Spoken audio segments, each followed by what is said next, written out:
Hello and welcome to part 4 of the XP template for the Compleat Newb tutorial. In this tutorial, I'm going to show you how to write some intermediate level snippets. This tutorial assumes that you've installed and configured XP template per the instructions given in the previous tutorials in this series. As usual, you can download the snippets used in this tutorial from the URL that you see on your screen.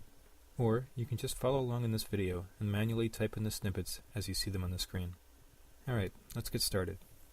The first snippet we're going to look at is the epsilon snippet. This snippet has nothing new in it at all. It's just an ordinary snippet of the kind you're used to.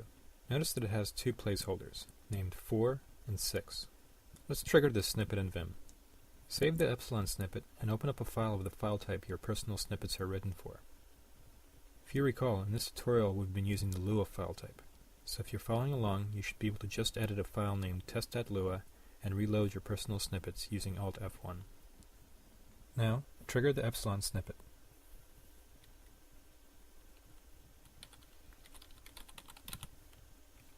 When your cursor is on the placeholder named 4, hit Ctrl D. The 4 placeholder should get deleted and your cursor should jump to the next placeholder, which in this case is 6. This is how you can delete and skip placeholders. Try it again by hitting Ctrl D. The 6th placeholder should get deleted and your cursor should wind up to the right of the last character in the snippet, which in this case is the closed angle bracket. Notice that, though the placeholders are skipped, they've left behind the spaces that surrounded them. So now there are 2 spaces between the remaining words. The next snippet, zeta, is designed to fix this problem. Let's take a look at it. The zeta snippet is virtually identical to the epsilon snippet.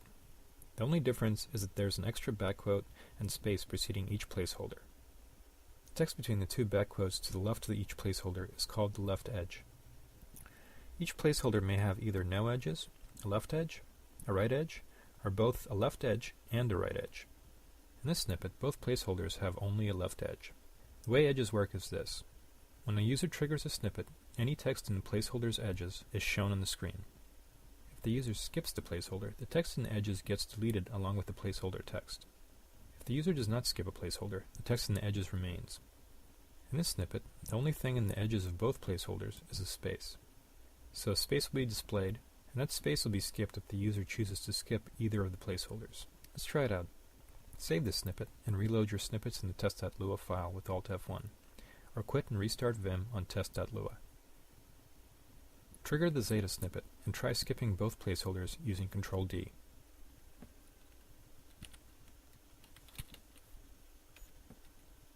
You should notice the placeholders get deleted just as before.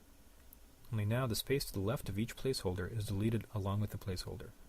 This leaves behind just a single space that was to the right of each placeholder. Now let's take a look at the edit snippet. This snippet has a placeholder with 2 edges.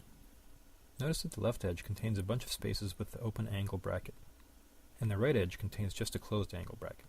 Also notice how the left edge is delimited by 2 backquotes, while the right edge is delimited by a backquote and a caret. Let's try out this snippet. Save your personal snippet file and reload your snippets. Then trigger the edit snippet.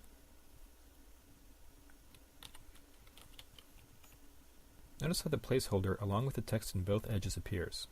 Now try skipping the placeholder using Ctrl D. See how the placeholder and the contents of its edges have both disappeared. Now try triggering the edit snippet again. This time don't skip the placeholder, but type something into the placeholder instead.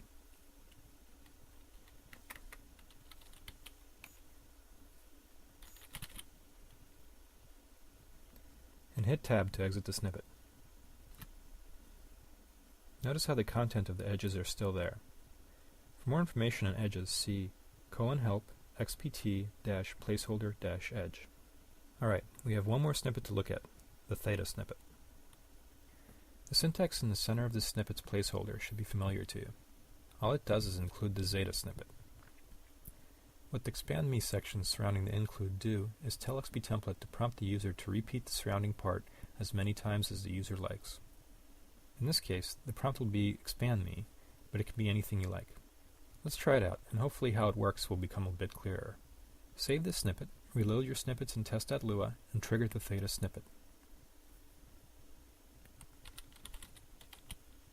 Notice the prompt, expand me. This prompt tells the user that if he wants to expand that placeholder, he should hit Tab. If the user would rather skip that placeholder, he should hit Ctrl D. Try expanding the placeholder by hitting Tab. Notice that what the placeholder expands to is the included Zeta snippet. Also notice that a new Expand Me prompt has also been placed directly after the Zeta snippet. Hit Tab a couple times and move your cursor down to the Expand Me prompt. Expand it again by hitting Tab. See how the Zeta snippet is included again, and there's another Expand Me prompt at the bottom. Tab over to the Expand Me prompt, and this time skip it using Ctrl D. Now you're finally outside that snippet. Let's take a closer look at the code for the Theta snippet. Notice how the second Expand Me placeholder has a left edge containing a space. This is there so that the space appears to the left of the placeholder when it appears following the Zeta snippet, and so that the space will disappear if the placeholder is skipped. You should also note that we didn't have to include another snippet inside this one. Instead of including Zeta, we could have put any text directly inside the expandable section. Try doing this yourself as an exercise to get you more familiar with how expandable snippets work. For more information on expandable snippets, see /help xpt-snippet-expandable. We've now come to the end of the XP template for the Compleat Newb tutorial. Please join me in the next tutorial, where I'll show you how to write some even more advanced snippets.